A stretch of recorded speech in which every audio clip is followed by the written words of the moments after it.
केदार की खबर, गंगा यमुना पर नजर, देहरादून की चहल पहल, खटीमा की खोज खबर, सूबे का गांव हो या शहर, हर इलाके की पूरी खबर उत्तराखंड न्यूज नेटवर्क 10 के साथ। उत्तराखंड में आपकी आवाज बनने के बाद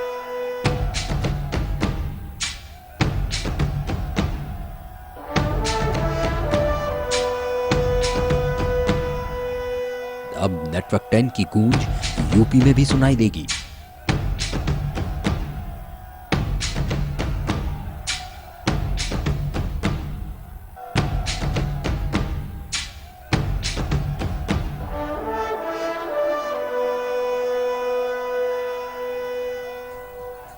नवाबों के शहर में कैसी चल रही है सूबे की सियासत।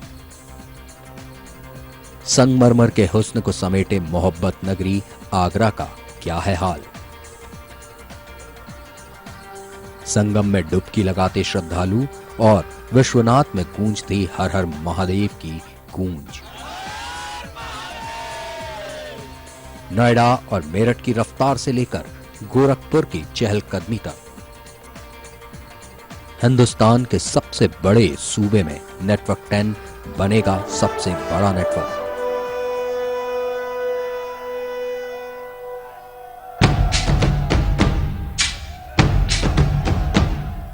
आपको ऐन वक्त पर मुख्यमंत्री पद से क्यों हटाया गया?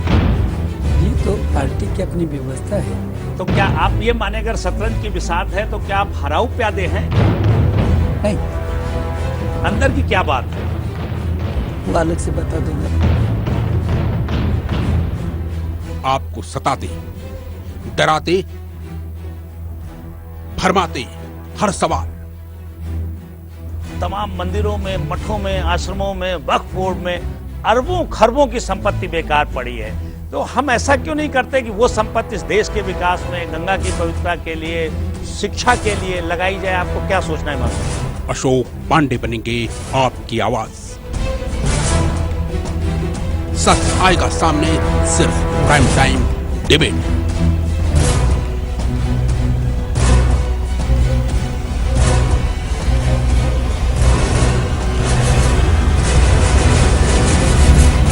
मेरे साथ देखिए प्राइम टाइम डिबेट रात 8 बजे सिर्फ नेटवर्क 10। जमीन खरीदना चाहते हैं या है मकान और दुकान खरीदने की तमन्ना? सही जानकारी नहीं और लगता है प्रॉपर्टी में इन्वेस्ट करने से डर? घर के वास्तु का कैसा हो हाल? प्रॉपर्टी में कठिन है कानूनी दांवपेच की डगर? ऐसे ही कई सवाल जो उठते हैं आपके मन में, नेटवर्क 10 के एक्सपर्ट देंगे आपके सभी सवालों के जवाब। तो जुड़िए हमारे साथ हमारे खास कार्यक्रम प्रॉपर्टी एक्सपो में रविवार शाम 5 बजे सिर्फ नेटवर्क 10 पर। क्या मुश्किल घड़ी ने किया है आपको हैरान, या असफलता कर रही है आपको परेशान? प्यार और व्यापार में नित नई उलझन, क्या नौकरी के लिए भटक रहे हैं दर दर? अब आपकी राहें होंगी आसान। कैसा है आपके घर का वास्तु और क्या कहते हैं आपके जन्म कुंडली के ग्रह? बस एक फोन कॉल बदल सकती है आपका जीवन। करेंगे आपकी हर समस्या का समाधान। देखिए समस्या और समाधान रोज सुबह 9 बजे सिर्फ नेटवर्क 10 पर। जब समय के घूमते हुए चाक का सामना करती हैं समाज की घटनाएं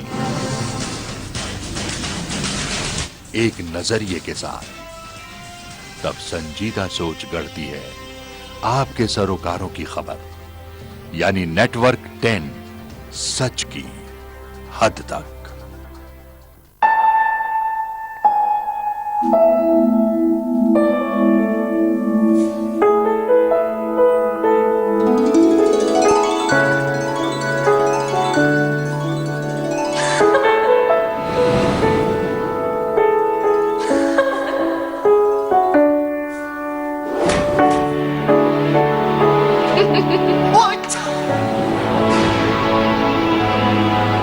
कारीगर क्या मूर्त घड़ी है, बंदा कतल ही हो जाए दी खातर। वाओ ब्यूटीफुल, ਇਹਦੇ ਲਈ ਤੇ ਬੰਦਾ ਕਤਲ ਹੀ ਹੋ ਜਾਏ। सुखा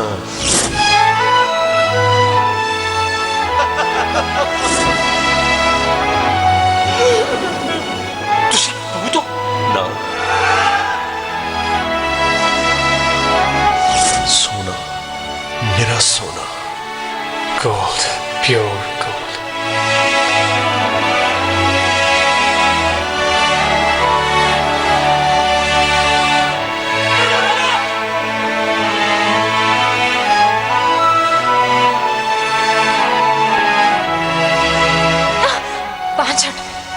छड्डण वास्ते थोड़ा फड़ी है।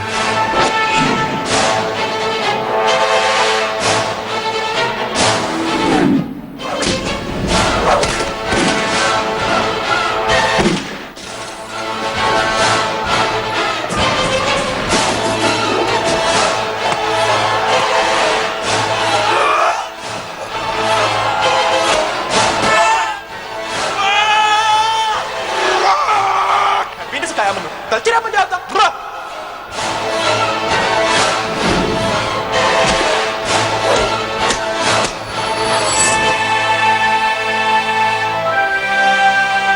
नहीं तो तू उन्हें कनेडा वालियां नूं छड्ड के इत्थे ना आउंदा।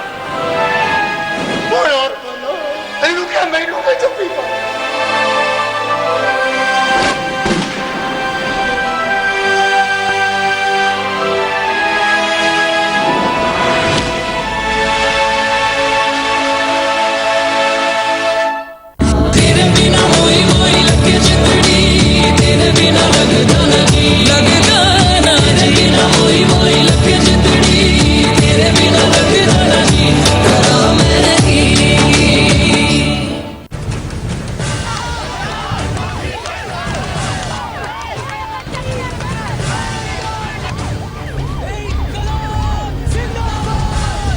भ्रष्टाचार के खिलाफ आपकी आवाज हम उठाएंगे। नेटवर्क 10, सच की हद तक।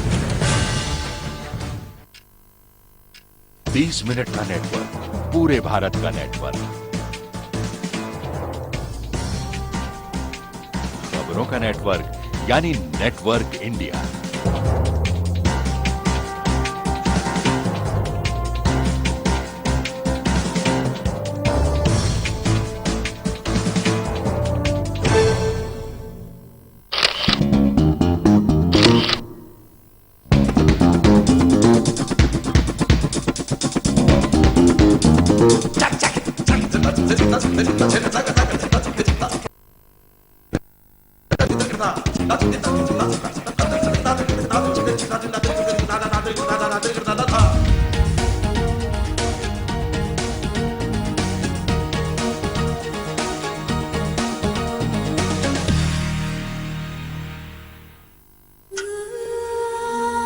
सियासत के चंद चमकते चेहरे नहीं, हम सितम से बनी हर झुर्री दिखाने आए हैं।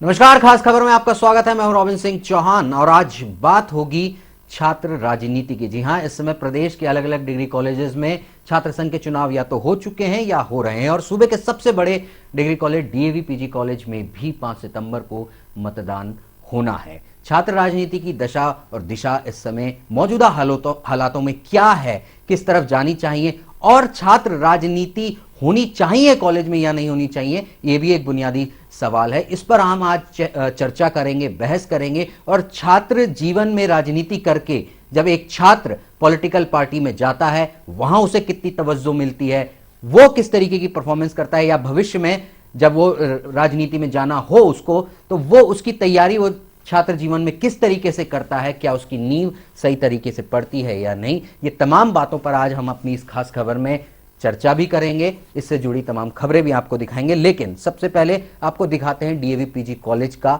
इतिहास, क्योंकि कई बड़े नेता उत्तराखंड के यहां इस डिग्री कॉलेज में राजनीति करके राजनीति में आए हैं। सूबे का सबसे बड़ा महाविद्यालय, जिसको सब डीएवी पीजी कॉलेज के नाम से जानते हैं, मगर क्या कोई जानता है डीएवी पीजी कॉलेज का इतिहास?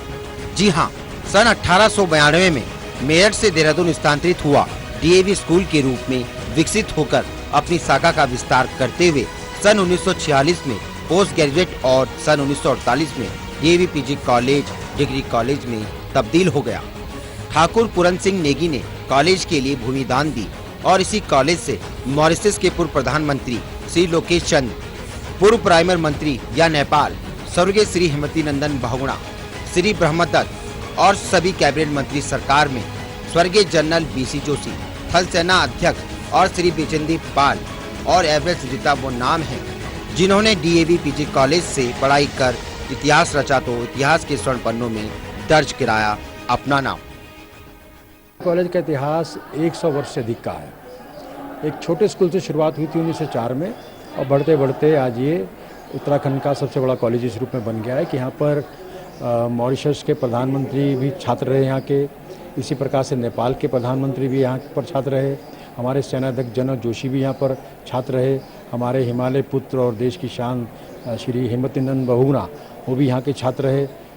एवरेस्ट पर चढ़ने वाली पहली महिला जो हैं बिचंदरी पाल भी यहाँ की छात्री। इसी प्रकार से एक बहुत लंबी सूची है। अगर हम वर्तमान समय की बात करें तो उत्तराखंड के पहले मुख्यमंत्री स्वामी जी भी यहाँ के छात्र रहे, हमारे पहले विधानसभा के अध्यक्ष उत्तराखंड के हरबंस कपूर जी यहाँ के छात्र रहे और वर्तमान सरकार में भी जो कई मंत्री हैं वो हमारे डीएवी कॉलेज के छात्र हैं। इसी प्रकार से सेना के अंदर हमारे अन्य लोग हैं।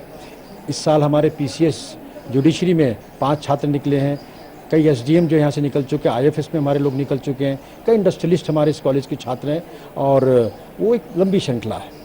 तो निश्चित तौर पर इसका एक गौरवशाली इतिहास है। आज इस कैंपस में 30,000 छात्र छात्राएं पढ़ाई करते हैं, मगर अध्यापकों की संख्या सन 1975 के जमाने वाली है, यानी कि अध्यापकों की संख्या है 150। 30,000 छात्र छात्राओं के ऊपर कुल 150 अध्यापक। सही है कि जो हमारे पास शिक्षक या इंफ्रास्ट्रक्चर है वो हमारी जो कुल छात्र संख्या है उसकी तुलना में बहुत कम है। सन 1975 में जब जहाँ पर 4,500 छात्र हुआ करते थे तो शिक्षकों की संख्या जो थी वही आज भी है, जबकि कई गुना छात्र बढ़ चुके हैं और कई प्रकार के नए कोर्सेज ऐड हो चुके हैं। एक समस्या तो हमारी वो है। डीएवी पीजी कॉलेज का स्वरूप बदल गया, छात्र छात्राओं की तादाद बढ़ गई, पर जिस कॉलेज को कभी शिक्षा का मंदिर कहा जाता था, आज वो कॉलेज शिक्षा का मंदिर कम, समस्याओं का मंदिर ज्यादा और राजनीति का अखाड़ा बनता चला जा रहा है। नेटवर्क 10 के लिए रतन नेगी की रिपोर्ट।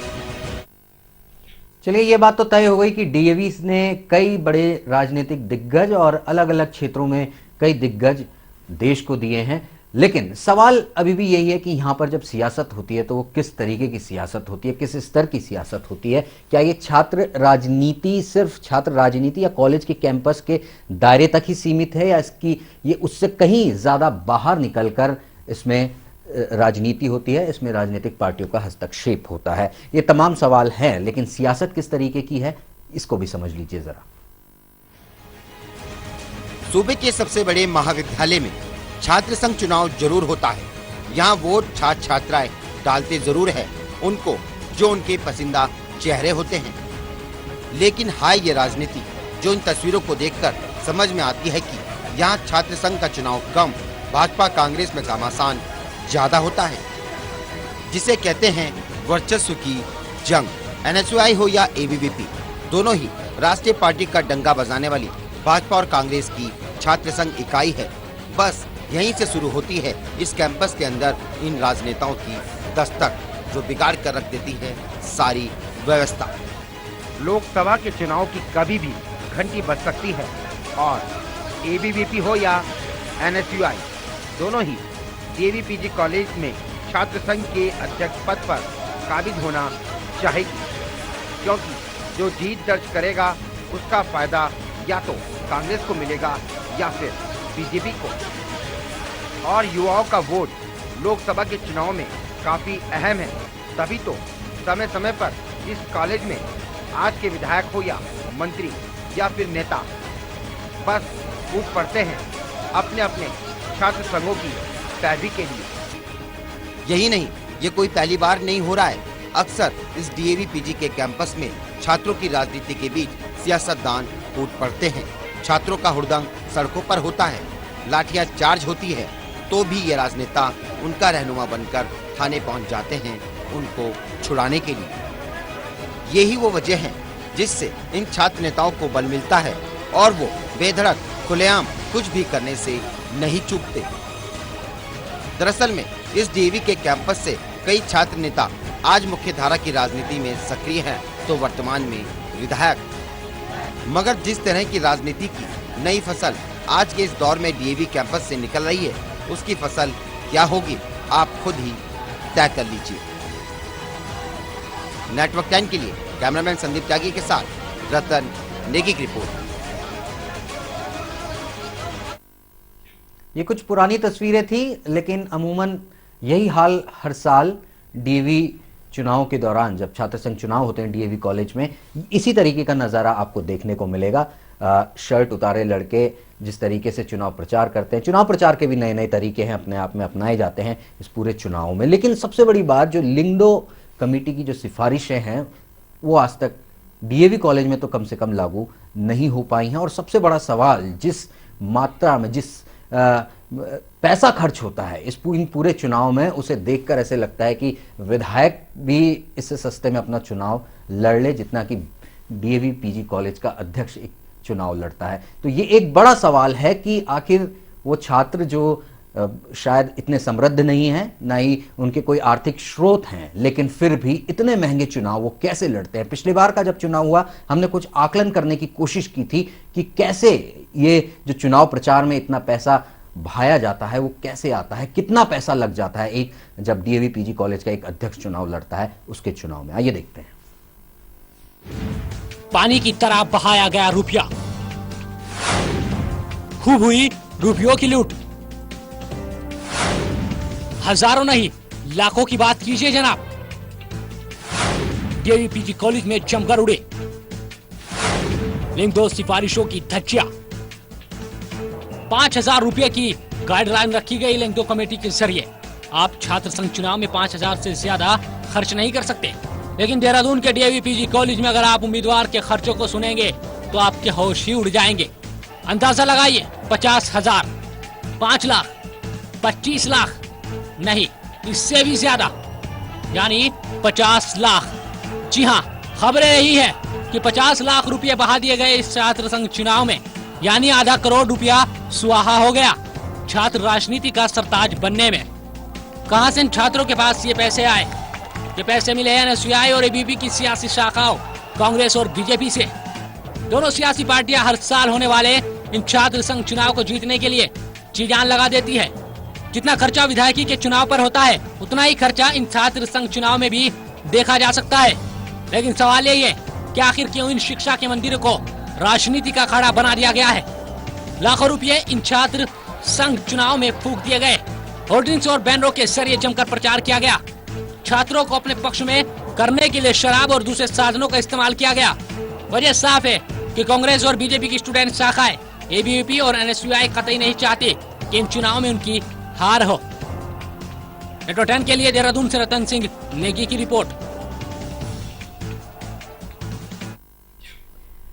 छात्र राजनीति की एक तस्वीर है कि इतना पैसा बहाया जाता है, आखिर किस वजह से ये बहाया जाता है। एक बड़ा सवाल है कि एक चुनाव में अगर एक छात्र जब अध्यक्ष, एक डिग्री कॉलेज के अध्यक्ष के चुनाव में इतना पैसा बहाया जाता है तो ये किस लिए बहाया जाता है, इसके पीछे की गणित क्या है, ये एक बड़ा सवाल उठता है। क्योंकि अब तो चुनाव आयोग ने जो चुनाव होते हैं, जो मुख्य धारा के चुनाव होते हैं, उसके लिए भी एक लिमिटेशन बांध दी है कि इतने लिमिट से ज्यादा पैसा खर्च नहीं किया जा सकता। लेकिन छात्र संघ चुनाव में भी इतना पैसा खर्च होता है कि देखने वालों की आंखें चुंधिया जाएं। जिस तरीके के प्रचार माध्यम इस्तेमाल किए जाते हैं, उससे लगता है कि इतना बड़ा इतनी बड़ी फंडिंग कैसे इन छात्र नेताओं को होती है, इनके स्रोत क्या हैं, वो तमाम चीजें भी सार्वजनिक होनी चाहिए, जो कि बहस आजकल चल भी रही है कि राजनीति को पारदर्शी होना चाहिए। तमाम तरीके के सवाल इसमें खड़े होते हैं छात्र राजनीति को लेकर। लेकिन सबसे बड़ा सवाल यह भी है कि छात्र राजनीति की इस समय दिशा और दशा क्या है, उसको तय करने वाले लोग कौन हैं? क्या खुद छात्र अपने निर्णय ले रहे हैं, या उन पे निर्णय कहीं ठीक उसी तरीके से आकाओं की तरफ से आ रहे हैं, जैसे हमारी मुख्यधारा की पार्टियों की पर दिल्ली से निर्णय थोपे जाते हैं? कहीं कुछ ऐसा तो नहीं है? वो तमाम सवाल हैं कि छात्र अपने निर्णय, अपने हित के निर्णय भी क्या खुद ले रहा है, या फिर कहीं और से ये निर्णय उन पर थोपे जाते हैं? तमाम तरीके के सवाल हैं। इन निर्णयों में किस तरीके की राजनीति होती है वो भी देखना जायज है।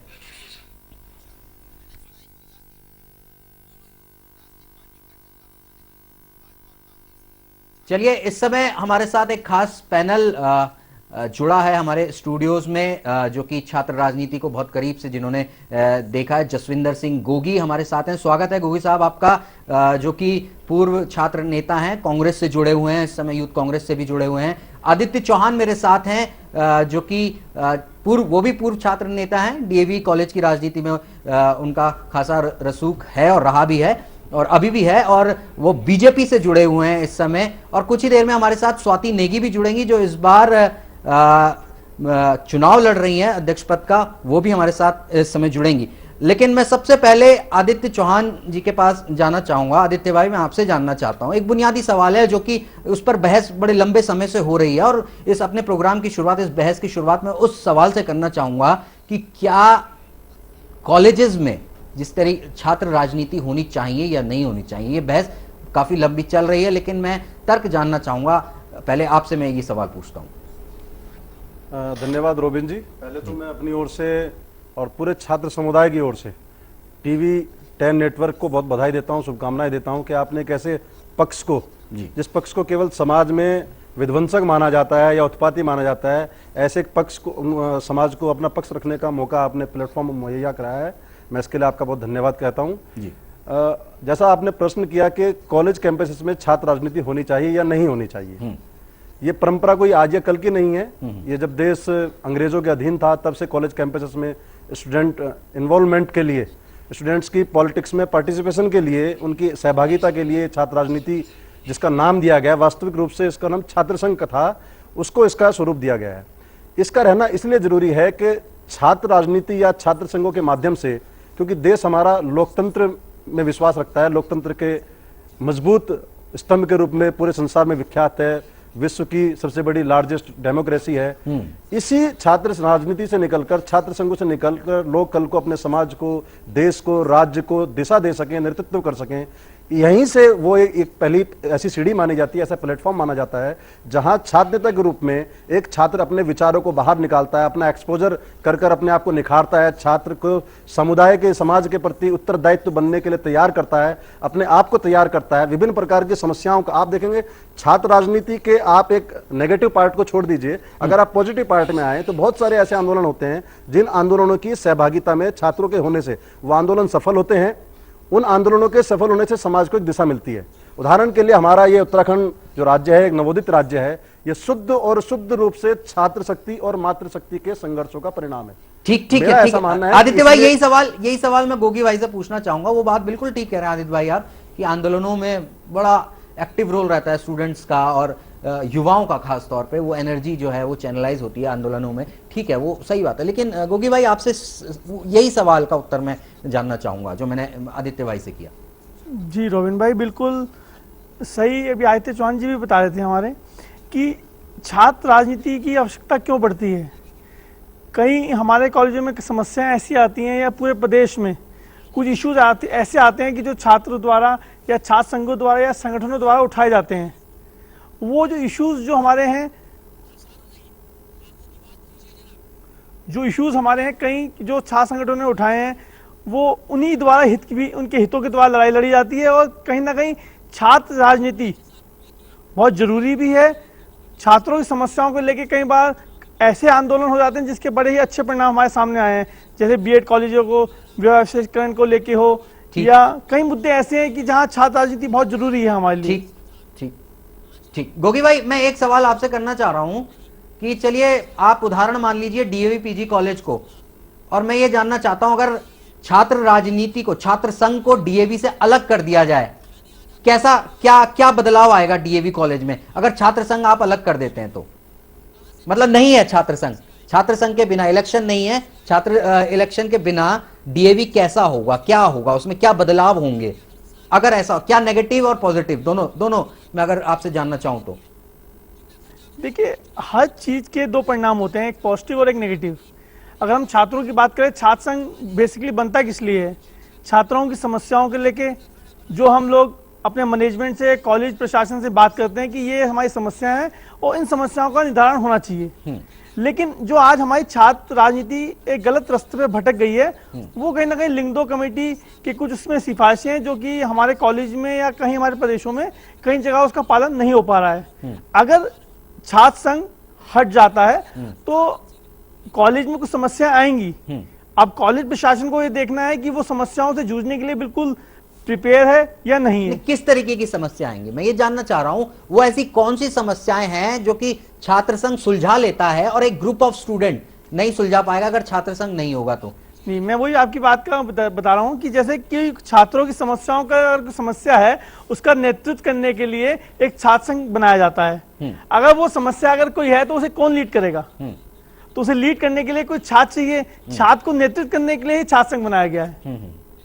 चलिए आदित्य भाई, ऐसी कौन सी समस्याएं हैं इन 4-5 सालों में, या आप लोग लगातार जीतते आ रहे हैं, मुझे ध्यान नहीं है कि एबीवीपी कितनी बार वहां जीता है, उसके लिए माफी चाहूंगा, पर ये मुझे ये जानना है कि ऐसे कौन से बदलाव आप लोगों के द्वारा, एबीवीपी द्वारा वहां पर लाए गए डीएवी पीजी कॉलेज में, और ऐसी कौन सी बड़ी समस्याएं हैं जिनका हल आप लोगों ने निकाला है?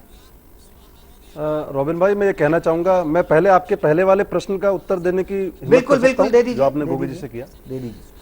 उन्होंने आपकी बात अपने विचारों में समझाई। मेरा ये मानना है कि अगर डीएवी कॉलेज में आज मान लीजिए छात्र संघ नहीं है, तो मैं बताता हूं कि मूलभूत से कौन कौन सी समस्या होने वाली है। नंबर 1, कॉलेज के अंदर एक नई ईंट किसी निर्माण कार्य के लिए नहीं लगेगी। आप मेरी बात को नोट कर लीजिएगा। नंबर 2, इस कॉलेज में जो प्राइवेटाइजेशन करने की, कमर्शलाइजेशन करने की प्रयास प्रबंधन द्वारा किए जा रहे हैं वो सफल हो जाएंगे। नंबर 3, जो एक छात्रों की प्रवेश से लेके, परीक्षा से लेके, प्रयोगात्मक परीक्षा तक लेकर जो सिस्टम छात्र संघों के माध्यम से डेवलप किए जाते हैं, या छात्रों के कितने जो पार्टिसिपेशन होते हैं स्पोर्ट्स एक्टिविटीज में, या कह लीजिए आप डिबेट कॉम्पिटिशन्स में, ऐसा नहीं है, ये सारे पार्ट भी छात्रों की सहभागिता से ही होते हैं।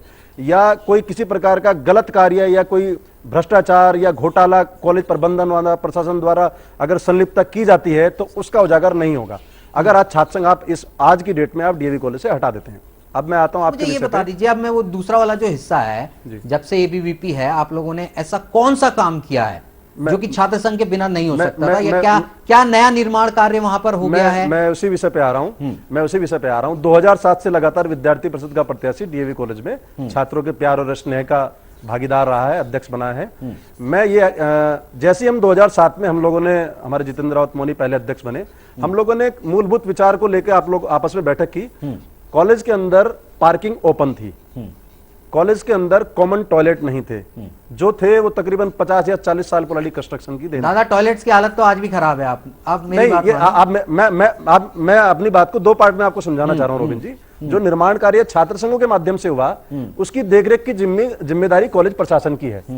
छात्र संघों ने अपने माध्यम से बाहर से आउटसोर्स करके विधायक निधि से, सांसद निधि से पैसा लेकर टॉयलेट निर्माण कराया, ट्यूबवेल निर्माण डीएवी कॉलेज में हुआ है, पार्किंग का निर्माण डीएवी कॉलेज में हुआ है।